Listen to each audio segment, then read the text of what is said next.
السلام علیکم، بسم اللہ الرحمن الرحیم۔ اور اسی طریقے سے ایک ساس کو اپنی بہو کے ساتھ کیسے رہنا چاہیے وہ بھی سن لیں۔ جب ساس ماں ہوتی ہے نا،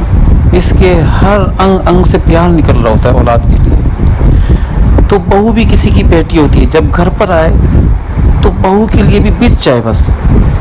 ہر انگ سے پیار نکالے، محبت نکالے۔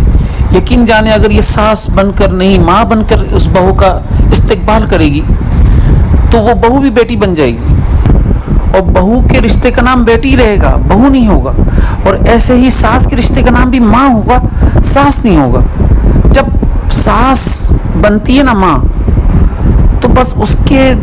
ہر انگ سے زہر نکل رہا ہوتا ہے، نہایت زہریلی بن جاتی ہے۔ اب بچہ، اولاد یا بہو اس کے سامنے اگر کوئی پازیٹیو چیز بھی کر رہا ہوگا تو اتنی یہ بدگمان ہو چکی ہوتی ہے کہ وہ اس پازیٹیو چیز کو بھی نیگیٹو بنا لیتی ہے، اور اپنی لائیوی سوچوں سے جو بدگمانی اس کے دل دماغ کے اندر چل رہی ہے اس سے یہ خود بھی پریشان ہوتی ہے اور بچوں کو بھی پریشان کرتی ہے، اپنی بہو کو بھی، اپنے بیٹوں کو بھی پریشان کرتی ہے۔ جب ماں کے اس رویے کو بیٹا دیکھتا ہے تو وہ آٹومیٹکلی اپنی بیوی کی طرف کھنچ جاتا ہے۔ ظاہر سی بات ہے، اس کو اس رویے سے پیار چاہیے ہوتا ہے، ایک دوست چاہیے ہوتا ہے جو بیوی کی صورت میں اس کو ملتا ہے، اور ماں یہ سمجھ ہی نہیں پاتی کہ اس کا ایٹیٹیوڈ، اس کا رویہ اس کے بچوں کو دور کر رہا ہے اس سے۔ اب اس کی کوئی بیٹی ملنے کے لیے آتی ہے، یا کوئی بیٹا گھر کے اندر ملنے کے لیے آتا ہے، یا کوئی بھی رشتہ اس سے ملنے کے لیے آتا ہے، تو وہ اس کو غیبتیں کرتی ہے پھر، اور اپنی سمجھ سے پھر باتیں کر رہی ہوتی ہے، اپنے گمان کے مطابق بتا رہی ہوتی ہے،